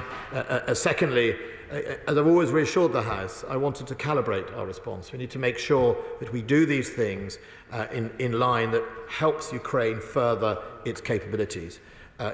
Gifting these earlier when we were unsure whether they necessarily work, and indeed without any form of offensive on the horizon, may not have made them vulnerable, but B, may not have made the difference that we're all trying to achieve. So all I can say now is, having technically cleared the hurdles, and as everyone talks about an expected counteroffence, now is the right time to gift these to Ukraine, and they are now going into or are in the country itself. On momentum, I would say that no one should doubt any of our momentum here. Yes, the media comes and goes and covers different aspects of the world, and Sudan comes along. But I think if you look at the government's track record in either its gifting, its training, Interflex, which we went from 9,000 last year, we're training 20,000 this year around the country in the United Kingdom, the gifting of the tanks at the beginning of the year, our momentum continues. And on that question about what has gone in the country, I'm certainly confident. I know that all our tanks have gone into the country, many of our Spartans, many of our armoured vehicles.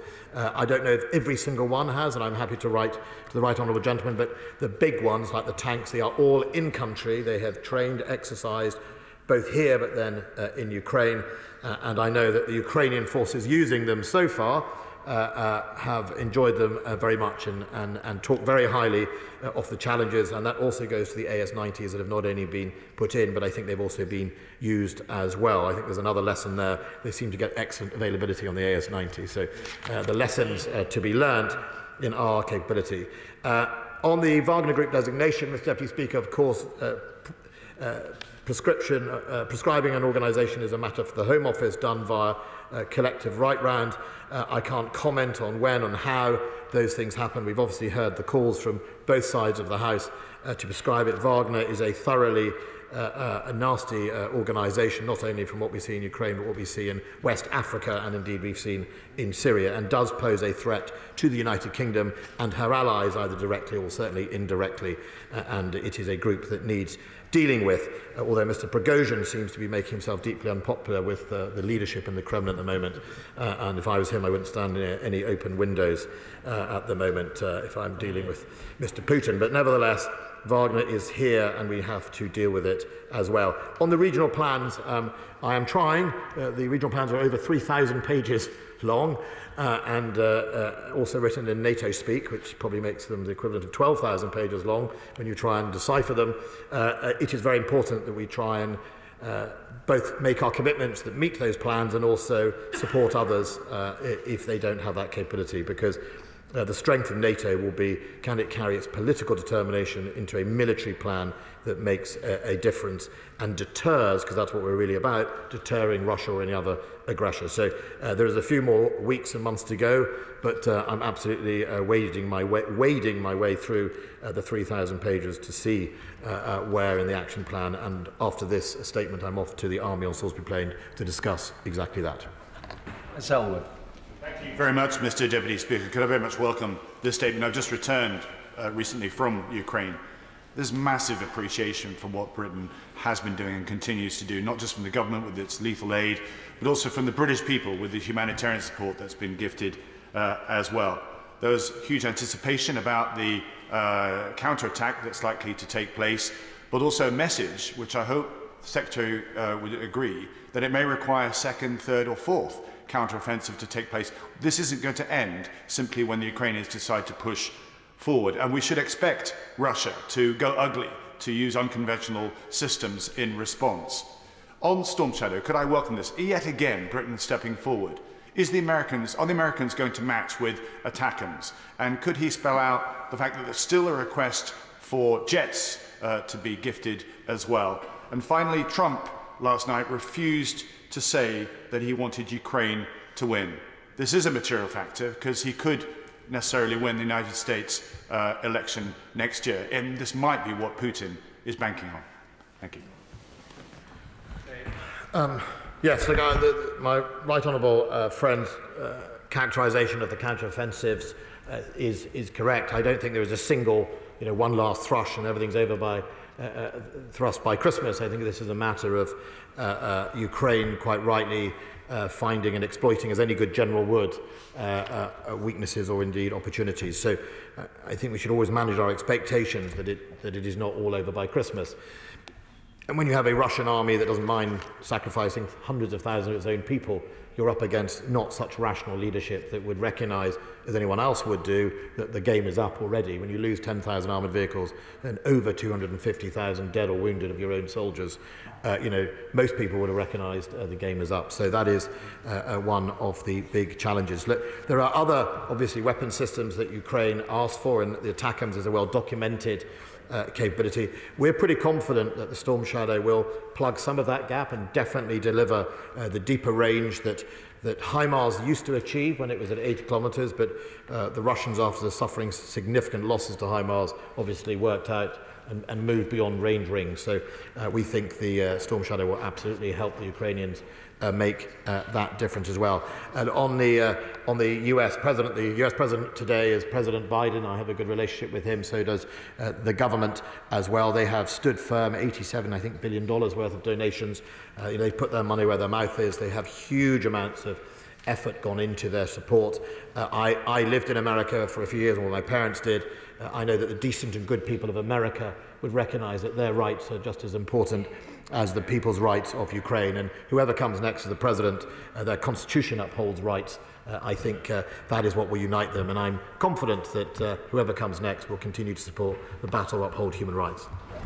Thank you, Mr. Deputy Speaker, and can I thank the Secretary of State for a very detailed statement and advance sight of it, and to assure him that the SNP condemn and will continue to condemn Putin's unprovoked invasion of a peaceful democratic neighbour in the strongest possible terms. Can I join with the Labour front bench in asking for once again the UK Government to formally prescribe the Wagner Group as a terrorist organisation?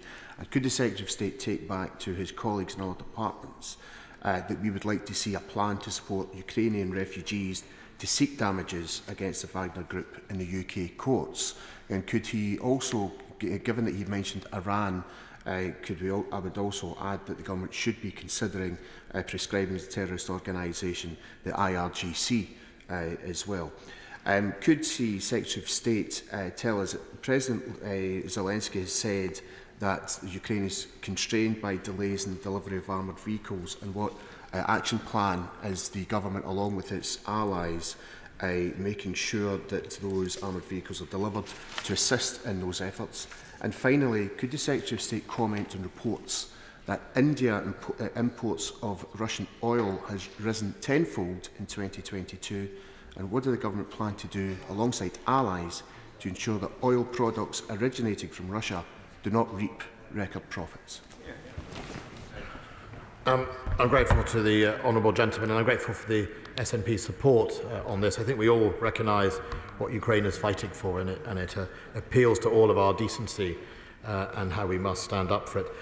His suggestion of Wagner Group in the financial penalty or the suing in the courts is an interesting one, and it does slightly remind from my previous days as Security Minister, prescription is an important tool, but it rarely unlocks any more than a sort of brand, a labelling of something. The thing that will go for Wagner will have a bigger impact will be suing in the courts, I suspect, given mercenaries, if they don't get paid, don't hang around, and seeking damages through our amazing court system, whether that is in Scotland or London, is where it's world-renowned for being fair and respected, has a long tentacle. So I listened to his suggestion. While I can't advise the victims of Wagner Group, I certainly think hitting Wagner in the wallet will certainly probably have a stronger method, even though prescription, I hear, is also wanted. And I also listened to the IRGC call. Iran is absolutely supplying Russia with drones. It can't hide it, it can't pretend it. It is supplying Russia with drones. And of course, Russia in return is funding the Iranian and the IRGC to make those drones and that industry, and that poses a wider threat to the region, whether that is to Yemen, Saudi Arabia, the Houthis, Iraq, where we see Iranian drones being used already, and there's no good shall come of it, shall we say, on that. As far as delays go, one of the assistance we do, we have people in Poland and Slovakia and Romania helping coordinate delivery and helping the logistics of it. We stand by to help any other nation do that, and I'm very happy at our next meeting of colleagues, either at NATO Defence Ministers or other, to find out who's having a difficulty, and we stand by ready to help. One of the things not written about what we do in Ukraine, some of the great work we've done, is in things like logistics, flying aircraft to pick up people's donations and bringing them back to the hubs. All of those people are heroes to me. They're members of the RAF, will be flying their airplanes. We do it often, in a sense, not secretly, just, the media don't seem to want to write about it, but I know about it, and I think it's a really good work by doing it. So we'll keep the momentum, we'll keep the supplies coming in, but I think we should all recognise, and if any of you has visited the Ukrainian training, there's a lot of hardship still to come. Alicia Cairns. Thank you, Mr. Deputy Speaker. I welcome the delivery of Storm Shadow because we must do all we can to even the odds for our Ukrainian friends who faced a well-armed terrorist state. However, I am concerned that at this point, while we have not managed to suffocate Putin's war machine, yes, we need to deliver military aid, but we also need to make sure that we suffocate the finances that allow Putin to continue to wage this war. So can I urge my right honourable friend to lobby the Chancellor to establish an economic Rammstein of G7 Treasury ministers or allied nations who can come together and make sure that economically we are doing what is needed to stand up the phenomenal war effort being led by my right honourable friend and all of our allies around Europe. I'm grateful to my honourable friend. I think it's a good idea, and I'll definitely pass that on to the Chancellor. I mean, they have done already work through the G7 with the oil cap, but she's absolutely right that Russia needs funding. It needs to sell its oil and gas. I mean, currently there are reports that it sells it at huge discounts to China and India in order to get it through there. And I also know that both the Foreign Office and the Treasury work tirelessly to close any loopholes that's brought to their attention, whether that's brought to the attention by members or anyone else, the law enforcement agencies. I think Russia has shown itself at being adept in these loopholes. But we do see in the Russian industrial base, it is now struggling in some of its rearming of its equipment because so much of its subsystems seem to have come from the West that now it's finding it hard, definitely, to resupply itself. John Speller. Thank you, Speaker. The announcement about new munitions to Ukraine is very welcome, but we also need reassurance that his department will be able to restock. So can he tell us what they're doing to ramp up and sustain production capacity, including supply chains, not only to support Ukraine until the end of this conflict, but also to ensure restocking for our own armed forces? The right honourable gentleman has asked, and consistently asks, and he is right that we have to keep restocking ourselves. Some of the restocking has started in the NLAWs. You remember the very first gifting that has started a few months ago. Also the areas of the low and high velocity anti-aircraft missiles. On 155s, I'm hoping to be able to inform the House in June that we would have placed a long and enduring contract in the UK to replace our 155 shells, which of course one of this conflict exposes is that you need those type of fires available. So it is important. It's important. The Treasury gave me in the autumn 560 million for some of that refurbishment, but also other funding at the latest budget, which I will of course make sure is spent in keeping our forces refurbished. Well, Francois. Thank you, sir. We have led Western Europe in supplying kit to the Ukrainians, ably administered by MOD equipment, defence equipment and support, it should be noted, but we haven't yet sent jets. Despite the fact we've got a squadron of Tranche 1 Typhoons sitting in a hangar, and despite the fact that President Zelensky very publicly called in Westminster Hall recently for us to do that. Secretary of State knows from his own experience that when this long-awaited counterattack begins, those Ukrainian brigades must have local air superiority over the battlefield in order to succeed, and what is left of the Ukrainian Air Force is far too small to do it on their own. So can I ask him specifically, what are we doing, A, to send jets, and B, what are we doing to encourage other Western allies to send them MiG-29s, F-16s or even A-10s, because it would be a tragedy, literally, if the counter-offensive ran out of momentum because it lacked air support. My right honourable friend is right to talk about how you may maintain momentum and needing air support because, of course, while the Russian army has been very, very badly decimated, its air force, a significant part of its air force remains in a good condition, and therefore it is vital that that air attack potential is minimised. On particular jets, we offered, as you know, to the Ukrainians training on Typhoons. I recently received a letter turning that off as a request and asking us for support on the F-16, which of course we don't hold. However, I would encourage anybody to gift F-16s to help the Ukrainians, and in the meantime, we already use some of our funding and support to buy spares for the likes of the MiGs and everything else if that is required, because the other challenge this year is going to be sustainability. A lot of equipment has been gifted, huge numbers of Russian tanks have been captured. If we can refurbish and sustain them, then of course that's the best way and quickest way for Ukraine to continue its fight. So we need to keep its air force flying, but however on the F-16 I'm very happy to encourage any of my colleagues to donate them, and if they do, we'll happily move them. Richard Ford. Thank you, Mr Deputy Speaker, and on behalf of the Liberal Democrats, I'm very grateful both for advance sight of the statement and for its substance. 2 days ago, the Washington Post reported that the UK, quote, now appears poised to send Kyiv the long-range missiles that the Biden administration has long denied it. What is the United States government's position on the UK's decision to supply this deep strike capability? I'm grateful to the Honourable Gentleman.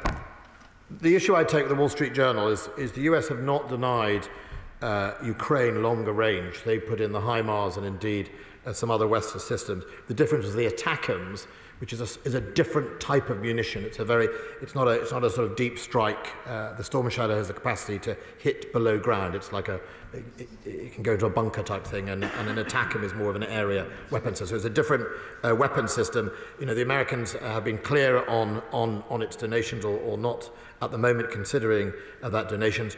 As far as the use or the donation or gifting of Storm Shadow, the United States have been incredibly supportive on the United Kingdom's decision to do so. Can I thank my right honourable friend for his very sobering statement? The sheer scale of atrocities against civilians is horrific. It's heartbreaking that over 23,000 civilians have been wounded or killed. Last month, UNICEF told us that now the number of children who've been killed is over 500, and we must not forget the thousands of children who have been kidnapped by the Russian child catchers. Given the attacks on medical facilities and the level of casualties, can my right honourable friend update us on what medical support the UK has been giving to Ukraine? Yes, my right honourable friend sitting next to me, the Minister for Defence, Personnel and Veterans, and himself a naval surgeon, has been incredibly proactive in coordinating and supporting that. Met a number of times with the Ukrainian Surgeon General and will again soon. We have provided training and equipment, certainly in the healthcare for the medical, including rehabilitation, but also alongside in the Department of Health has been able to support, and I'm very happy to write to the Honourable Lady with the details of the sort of pure civilian medical help and assistance we have given, but that often is around things like generators, ambulances and other medical supplies. Barker. Deputy Speaker, the Defence Secretary himself has said that the Conservatives have hollowed out and underfunded our armed forces. So why is the Defence Secretary still pushing ahead with further cuts to the British Army by 10,000 troops and £2 billion real terms cuts in day-to-day MOD spending, which means less money for forces' pay, recruitment and families? Mr. Deputy Speaker, it would be good if the Honourable Lady actually quoted me correctly. I didn't say the Conservatives, I said successive governments, including her own, for the last 30 years have hollowed out the armed forces, and that's why we need to rectify it. It's why we got £24 billion recently and an extra £5 billion at the last election, not last budget, not only to refurbish, but also to modernise our armed forces. Get the quote right next. Thank you, Deputy Speaker.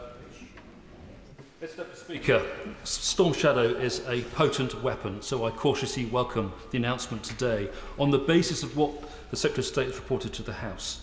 I'm also reassured by the undertaking that Storm Shadow will only be used to prosecute targets inside Ukraine.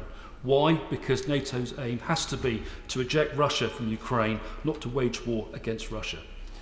My point is this: can I also ask him, please, in the same way that Challenger 2 preempted the deployment of Abrams and Leopard 2, could we assume in this particular case that the deployment of Storm Shadow might preempt other medium and long-range weapons being deployed from other NATO nations? And also, could he specifically answer, please, what it will take for F-16s to be deployed? Well, first of all, my honourable friend, there are other nations with similar but not exactly the same type of weapon system, and I have seen already our next bidding round for the international fund will include deep strike and long-range fires that we will procure through this international fund, which includes Sweden and Norway and the Netherlands, etc. on that fund. So there is more to come from both the markets and depending on what gifting. What we would say is that the assessment of the gifting we've so far planning to give of Storm Shadow, and Mr. Deputy Speaker, I won't say for operational reasons the exact number, is currently enough to satisfy the Ukrainian demand for that capability. We'll keep that under review to make sure we can make the difference. Shannon. Mr. Deputy Speaker, I very much welcome the Secretary of State's statement today, and can also commend him for his very, very strong and determined leadership. He reflects what we all want him to do, and he does it very well. Thank him for that. President Zelensky has stated this very morning that Ukraine needs much more time to prepare to launch the highly anticipated counter-offensive against Russia, as the military still needs the Western aid that has been promised. And the Secretary of State has indicated some of those things that are happening to prevent further loss of life. What immediate steps will the Foreign Office take to deliver the much-needed announced vehicles to assist Ukraine push back Russia as they intensify their attacks in Donetsk? Oblast. Look, I'm grateful to the honourable gentleman. I think none of us should underestimate the political weight on the shoulders of the President of Ukraine. It's easy for us here in our safety of London and behind an alliance of 30 in NATO to forget that he is going to have to make a decision at some stage of this year to send men and women of their armed forces across minefields towards machine gun posts to take back their sovereign territory. And I think it is, there will be no easy way to predict when they'll do that. And he has to balance that with also an economy deliberately destroyed by Russia that he is also going to have to balance. So I wish them well in that. We will continue to support them to the end, in my view. It's what I believe and we stand for. We will keep supporting them. What I can say is, if he delays because he's waiting for the equipment, I would understand that fully. We'll do everything we can to make sure everything gifted is in the right place at the right time. So when he makes that decision, those men and women have the best chance of survival. Mandel. Thank you, Mr Deputy Speaker, and I draw attention to my entry in the Register of Members' interests. I welcome my right honourable friend's statement and announcement, and he set out a list of atrocities which surely shames Putin and Russia. I've seen for myself in Ukraine how evilly and deviously landmines and other booby traps are contrived in order to cause the maximum casualty and danger to civilians. So will my right honourable friend confirm that the UK Government will continue to support the day-to-day work of the Halo Trust and the Mine Action Group in the removal of these mines, because they are the imminent threat on a day-to-day basis to so many civilians? Yes, the Halo Trust is an amazing organisation. I think first founded under the Soviet occupation of Afghanistan, and that's where its pedigree comes from. I met recently some people who had been working in the Halo Trust in Ukraine. It's ongoing now, but long after this is over, I know they will be there, and the government will do everything it can to support them, whether that's through the Ministry of Defence or the Foreign Office and other departments. Margaret Ferrier. Speaker, and I thank the Secretary of State for his statement. Before 2022, the Ukrainian army uniform had not been adapted for women's bodies. Today, women form about 23% of the army in Ukraine, and roughly 7,000 are fighting on the front line. Does the Minister agree that the bravery of these women should be recognised? And what support has the Government provided Ukraine to ensure that female soldiers have the equipment that they need? The Honourable Lady makes a really important point, and indeed when my honourable friend, the member for Wrexham, did her report about women in the armed forces, one of the main recommendations for our armed forces was making sure we're buying equipment for women and not just a sort of for all in that sense, and we have started to do that, and as such our industry has become some of the industry leaders in that area, and as a result some of the work and gifting to Ukraine reflects exactly that, to make sure they get something specific for them that makes it easier to live in those trenches and survive. Thanks for prompting me, Mr Deputy Speaker, because when I go to Salt of Plain in about 25 minutes, I shall make sure we get a catch-up with the training of Ukraine and find out if they're still getting those uniforms. Speaker, and can I thank my honourable friend for the update he's given us today and for all of the work he's doing, which is absolutely tremendous. I spent a very short time, just a few days in Ukraine earlier this year, and saw the devastation coming from the illegal invasion. He touched on Operation Interflex. Is he able to say any more about how that work is progressing? Thank you. Yes, I took the First Lady of Ukraine to Interflex last week. We have nearly 700 foreign troops helping from Australia, New Zealand, most of the Scandinavians and the Dutch, alongside about 750 British troops. We have trained 9,000 plus last year and are on course to do 20,000 this year. We've now expanded at the request of Ukrainians, not just to do basic training, but we're now training non-commissioned officers and indeed have just started last week platoon commanders courses. So we're starting in the development of the low-level leadership that you need to start to rebuilding your armed forces.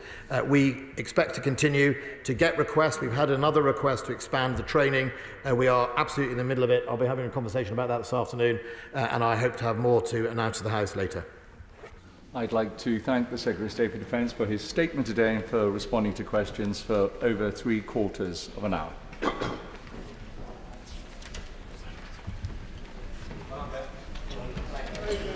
Royal Assent.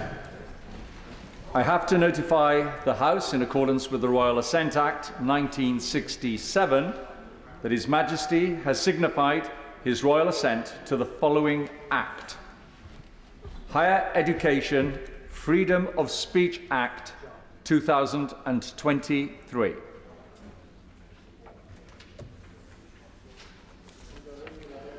Before I call the Secretary of State to make his statement on transport, Mr. Speaker has given a statement that he has repeatedly made clear that the House should be told first when government is making any important announcements, and he is extremely disappointed that there has been extensive press coverage this morning about these developments. Mr. Deputy Speaker, that's actually a very helpful point for you to have made on behalf of Mr. Speaker. And as you know, I completely agree with that. This, of course, is, as I hear some chuntering from over the other side, but they should understand this. Once we notified first group of my decision, there was obviously market-sensitive information that they were obligated by law to disclose to the stock exchange as soon as the markets opened this morning. And that meant the decision was in the public domain. We issued a press notice, but other than that, no other information has been put into the public domain. And I've therefore kept all of our remarks until the House was able to be updated. But in market-sensitive cases, I know Mr. Speaker will understand that there are certain things that do have to be disclosed to the outside world and aren't able to wait until being notified to the House. So, Mr. Deputy Speaker, let me start by thanking the entire transport industry and officials across government for their professionalism and hard work over the last weekend. Tens of thousands of people travelled to Windsor and central London for the coronation of His Majesty King Charles III and Her Majesty Queen Camilla. Getting the public around efficiently and safely took months of planning and preparation, and special thanks must go to Great Western Railways for putting on additional services, as well as Network Rail and South Western Railways, who facilitated the biggest movement of military personnel by the rail industry in over 50 years for the coronation. It meant people from across the UK, indeed around the world, were able to unite in celebration during what was a truly historic moment. Mr. Deputy Speaker, in my most recent oral statement to the House, I made clear the government's commitment to deliver a railway that works for passengers, businesses and the taxpayer, and where services are not up to scratch, we're holding operators to account. And where there are systemic weaknesses in the industry, we're pushing ahead with reform. So I wish to update the House today with our progress, starting with the future operator of the Trans-Pennine Express contract. Since I took office, I've been clear that First TPE service levels have for too long been unacceptable. Passengers, including many honourable and right honourable members across this House, have faced significant disruption, including regular cancellations and poor levels of communication. The underlying reasons behind this vary, but what's clear is the twin challenges of COVID and industrial action have left their mark. First TPE's driver training backlog now stretches to nearly 4,000 days, which means that at any one time it can only draw upon 80% of its total driver workforce. Adding to this, a breakdown in relations between the operator and the driver union ASLEF, and all told, there simply haven't been enough drivers to run the planned timetable. Inevitably, passengers have borne the brunt, facing cancellation rates of up to 23% on Monday to Friday services and gaps in services on some routes of up to 6 hours. That clearly isn't good enough. A point I have made directly with First Group, which owns First TPE, and which my honourable friend, the Rail Minister, has made in weekly meetings with the Rail North Partnership, where Transport for the North jointly manage First TPE's contract with the Department for Transport. We will always hold operators to account for matters within their control, Mr. Deputy Speaker. We'll give them a chance to put things right, but despite a recovery plan put in place since February, there remain significant challenges underpinned by ASLEF's distinct lack of cooperation. To achieve the performance levels I expect that passengers deserve and that the northern economy needs, it's clear that both the contract and the underlying relationships must be reset. And I have therefore decided not to renew or extend First TPE's contract when it ends on the 28th of May. Instead, I am exercising my operator of last resort duties and directly awarding a new TPE contract to a public sector operator who will operate it on my behalf. As Transport Secretary, my obligation first and foremost is to secure passenger rail services on which TPE passengers can rely. That requires a new approach, one which the OLR is best placed to deliver in these circumstances. And most significantly, it provides an opportunity to reset relations between management and all stakeholders, from passengers to trade unions. I've also asked my officials to review services in the north to help drive efficiency and find better ways to deliver for passengers across the region. And I will ask all interested parties, including the Northern Mayors and Transport for the North, to engage with the government on this work. Now, whilst today's decision will be welcomed by many, and whilst it shows a government alive to the concerns of passengers, as my honourable friend, the Rail Minister, and I have made clear, it would be misguided for anyone to think this is an instant solution. The problems First TPE faced won't disappear overnight. Any operator facing industrial action and a union-coordinated ban on overtime working will struggle to run a reliable service. So I invite those who have long called for today's decision, including unions, Northern Mayors and colleagues across the House, to work constructively with me and my honourable friend, the Rail Minister, to fix the underlying problems and help return service levels to where they should be. And Mr Deputy Speaker, the OLR is just the next stop on the line.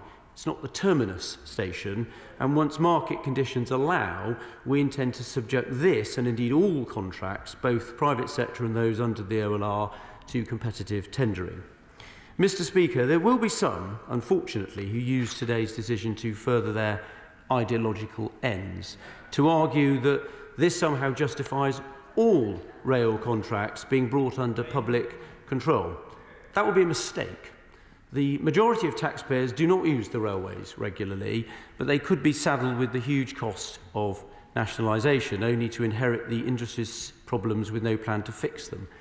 Nationalisation is a soundbite, not a solution, and this government will always be guided by the evidence to help make the best decisions for passengers, which is why earlier this year, having seen the noticeable improvements on Avanti West Coast, I resisted calls to bring the franchise into public ownership. I extended Avanti's contract by 6 months, a decision vindicated, Mr Deputy Speaker, with Avanti calls cancellation rates at the end of March falling to 1.4% from 13.2% in January, and continuing to improve despite ongoing challenges. Mr Speaker, let me now turn to industrial action. For months, the Rail Minister and I have worked hard to change the tone of the dispute and help facilitate fair and reasonable pay offers for workers. But in negotiations with train operating companies, the RMT and ASLEF are refusing to even put those pay offers to a vote of their members, despite RMT members who work for Network Rail voting overwhelmingly to accept a similar deal earlier this year. Instead, the RMT have balloted for yet more industrial action, and along with ASLEF, both have cynically called strikes that will cripple the network during the Eurovision Song Contest this week. We're hosting Eurovision because last year's winner, Ukraine, can't. It will be an event attended by displaced Ukrainians that have fled Putin's war, and the House has just been hearing about that threat, Mr Deputy Speaker. So it beggars belief why unions have chosen to disrupt such an internationally symbolic event, one that not only presents a united front against Russia's aggression, but shows solidarity with Ukraine's resistance. So my message on behalf of fed-up passengers is to say to the union leaders, call off your strikes, put the fair and reasonable pay offers to a vote, and give your members a say on their future. With or without union support, the industry must modernise to avoid permanent decline. And Mr Deputy Speaker, we're building unstoppable momentum towards rail reform. As I set out in my Bradshaw address in February, I announced that Derby will be the location for GBR's new headquarters, and today I can report progress against the commitment I made to extend single-leg pricing to the rest of the LNER network. Tickets will go on sale from May the 14th for travel from June the 11th, and it means LNER passengers will benefit from simpler, more flexible and better value ticketing, removing the frustration that a single ticket can cost almost as much as a return. Mr Deputy Speaker, in conclusion, since becoming Transport Secretary, my approach has been to listen to the experts, weigh up the evidence and make decisions in the interests of the travelling public. Today's announcements show a government tuned into the concerns of passengers in the north, unafraid to take tough decisions to deliver better services and relentlessly focused on modernising our railways whilst protecting passengers from the effects of industrial action. That's what the British people deserve. It's what we're delivering, and I commend this statement to the House. Yeah. Louise Haigh. Mr Deputy Speaker, and can I thank the Secretary of State for advance sight of his statement. Mr Deputy Speaker, after years of comprehensive failure, after tens of millions in taxpayer cash has been handed to an operator so clearly not fit for purpose, after needless damage has been wrought on our northern economy, and more than 6 months after Labour demanded it, the Tories have finally accepted that they can no longer defend the indefensible. They have seen the writing on the wall. And the only question passengers will be asking today is, what stopped the Secretary of State taking action sooner? How on earth did it take this long? Let's just be clear about the failure that until now has been allowed to go on unchecked. This operator has broken records for cancellations. Almost 1 in 5 services last year did not run. Fewer than half the services were on time. And it's not just been an issue for the last few months, as ministers claim, but for years. 7 years ago, well before COVID, TransPennine Express had exactly the same staff shortages they suffer from today. They failed to address the issues that passengers are still experiencing. That they managed to keep this contract for so long, to be told only months ago they were in line for an 8-year extension, is extraordinary. But, Mr Deputy Speaker, the difficult truth for the Secretary of State today is this. His decision shines an unforgiving light on the fractured railways his party are responsible for. This endless cycle of private operators having to be taken over shows the rail system is fundamentally broken. The comprehensive failure of TransPennine Express is not a bug in the system, it is a feature of it. Since the Conservatives came to office, the East Coast franchise collapsed and was taken over. Northern Rail followed, then London and South Eastern. Mr Deputy Speaker, for the Conservatives to have nationalised one railway may be regarded as misfortune. To have nationalised 4 demonstrates something much more fundamental. The privatised model they have rigidly lauded in the face of all evidence is collapsing. Passengers see services get visibly, demonstrably worse, while hundreds of millions in taxpayers' money is handed to shareholders without the faintest hint of competition. How much longer will people be asked to rely on a system that so routinely fails? His decision today must just be the start. The Secretary of State now needs to show the leadership that has been so sorely lacking, to stop casting around and blaming everyone but themselves. Will he set out to the House the immediate plan to address the long-standing issues of recruitment, training and rest day working? And what steps is he taking to end the industrial dispute that has now been ongoing for over a year? Can he confirm when he last held talks with the employers and the unions to bring the dispute to an end? Strike action is imminent, but he still has opportunity to avoid it. So can it really therefore be the case that he has not met with the unions and employers for more than 5 months? If that is correct, it is a truly shocking dereliction of duty. The Secretary of State's decision today must be the start of something more fundamental. He can choose to continue with this charade, to entrench the fragmentation that his proposed reforms will deliver. Or he can accept that he has been wrong and bring the remaining operators into public ownership. He can end this broken system that is failing passengers, bring track and train together, speed up fare reform and deliver a simpler, unified railway. Today's decision makes that case more obvious than ever. Services have literally never been worse, and for too long, the Tory solution has been more of the same. The entire country should not have to put up with this for a second longer. It's time for fundamental change, and it's time to deliver the rail service that Britain deserves.